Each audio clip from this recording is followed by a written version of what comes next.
عارف ماتها بالك يبانوا لك يعني نتيجة الحرية اللي كاين في الجزائر. تشوف الأحزاب يختلفوا، والأحزاب مع السلطة والنقابات والشباب تاع الجزائر يديروا مظاهرات ويعتقد بلي هذا انقسام. لا لا، هذه حرية، هذه حرية، لأن الجزائر أنتم مازال ما فهمتوهاش. لازم تقراوا باش تفهموا الجزائر. الشعب حر، احنا عمرنا ما كنا نبوسوا اليدين أبدا.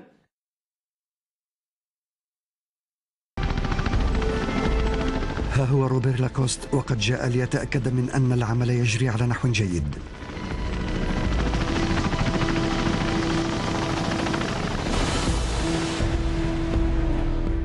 أما المنطقة الثانية التي أوجدها العسكريون فهي منطقة التهدئة.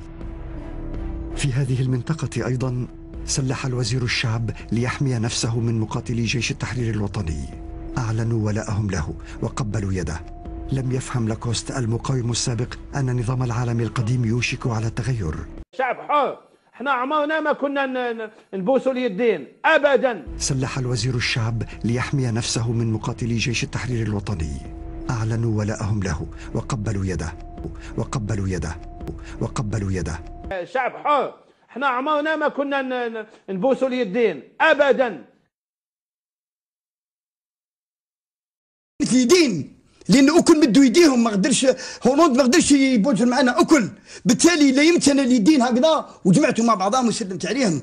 انا سلمت على يد نظيفه، على يد رايحه للمستقبل، رايحه للمستقبل. احنا شعب حر، احنا عمرنا ما كنا نبوسوا اليدين ابدا.